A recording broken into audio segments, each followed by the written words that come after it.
इस हथियार से भारतीय जनता पार्टी पस्त हो गई, इसलिए बौखलाहट में भारतीय जनता पार्टी पीछे चली गई है। अपराध का आलम यह है कि उनके विधायक जान माल की सुरक्षा की मांग है। भ्रष्टाचार का आलम यह है कि हमारे जनपद बलिया में थाने पर छापा पुलिस ही डाली, माने पुलिस पर ही पुलिस छापा डाल रही है। अपराध का आलम यह है।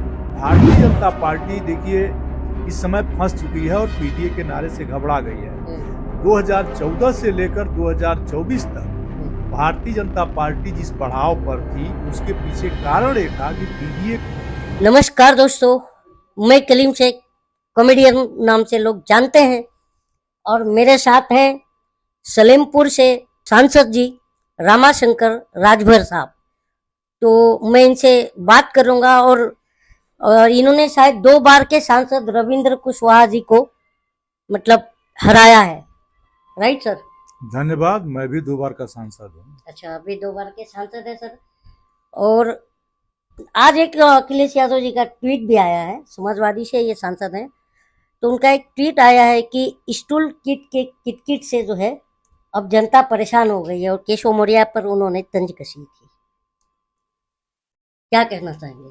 देखिए 2024 के चुनाव में माननीय अखिलेश यादव जी जो पीडीए का प्रयोग किए और इस हथियार से भारतीय जनता पार्टी पस्त हो गई है, इसलिए बौखलाहट में भारतीय जनता पार्टी पीछे चली गई है। और पीडीए के ही नेता जिनको स्टूल भी मुनासिब नहीं हो, स्टूल पर बैठाना मुनासिब समझती है, उनसे पीडीए को कमजोर करने के लिए बयान दिलवा रही है। लेकिन पीडीए कमजोर होने वाला नहीं है। एनडीए को पीडीए 24 में भी हराया और 27 में भी हरा देगा। तो क्या आप ये मानते हैं कि 27 आते आते बीजेपी बहुत कमजोर हो जाएगी उत्तर प्रदेश में? बीजेपी, क्योंकि जौनपुर के इनके विधायक का भी एक वीडियो वायरल है और उन्होंने केंद्र से। बीजेपी कमजोर कितना हो गई है,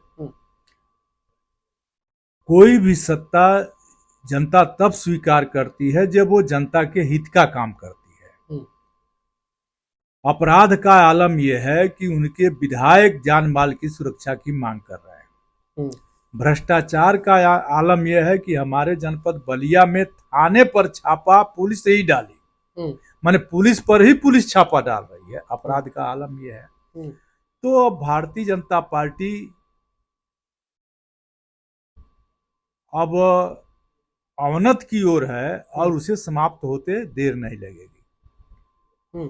सर, ये अयोध्या में एक बड़ा मामला ट्रेंडिंग में आया हुआ है।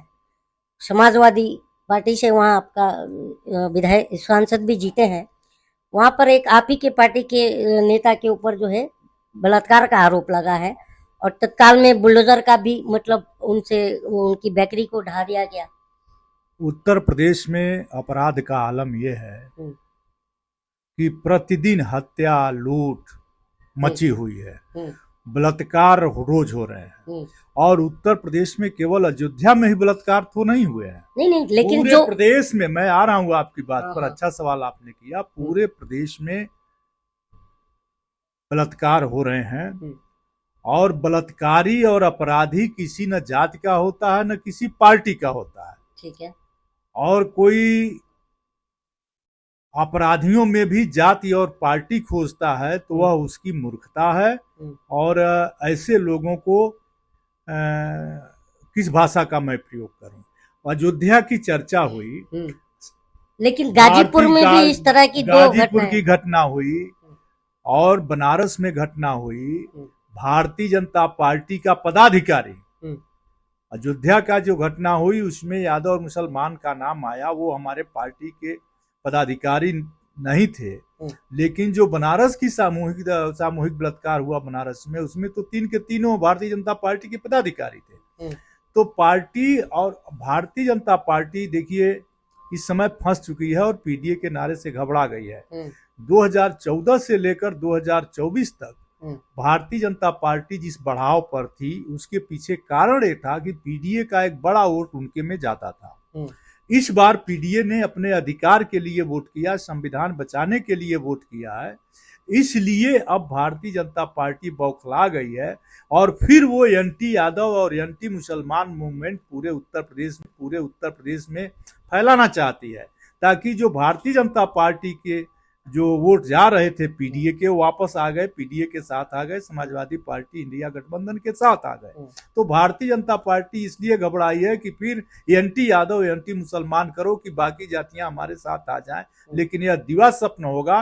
पीडीए ने अधिकार की बात की है, जाति जनगणना की बात की है, आओ जाति जनगणना हो जाए, जिसकी जितनी संख्या भारी उसकी उतनी हिस्सेदारी दे दी जाए, तब बात बनेगी। और यह बात पीडीए के लोगों ने समझ लिया है और इसी से भारतीय जनता पार्टी घबराई हुई है। भूमि नजूल बिल लेके आए हैं उत्तर प्रदेश की सरकार ने, जिसका खुल के इनके ही लोग विरोध में आए हैं। आज राजा भैया ने भी ये बात कही है कि अगर इलाहाबाद की जो हाई कोर्ट है वो भी नजूल भूमि पे बनी है, क्या उसे सरकार तोड़वा देगी? इस तरह की बातें हो रही है, क्या है इसे मतलब सर? देखिए, भारतीय जनता पार्टी के कैबिनेट मंत्री ने इस बिल का विरोध किया जो पीडीए से आती है जी, और भी आप नाम बता रहे हैं। तो भारतीय जनता पार्टी चाहे जिस तरह के मुद्दे लाना चाहती है, वो नफरत फैलाने वाला मुद्दा लाना चाहती है और सारे नजूल भूमि पर भाजपा के लोगों का ही कब्जा है। इसलिए भारतीय जनता पार्टी के नेता भी विरोध कर रहे हैं और ये नफरत फैलाने वाले बिल चाहे दिल्ली में हो चाहे लखनऊ में है, ये लाते रहेंगे और जनता इसका विरोध करती रहेगी और इसी में भारतीय जनता पार्टी समाप्त हो जाएगी। धन्यवाद। तो ये थे सलेमपुर से सांसद जी रमाशंकर राजभर साहब, और हमारी बातचीत आपको कैसी लगी कमेंट बॉक्स में जरूर बताइएगा और हम आपको फिर कहीं और ले चलेंगे। जय हिंद, जय भारत।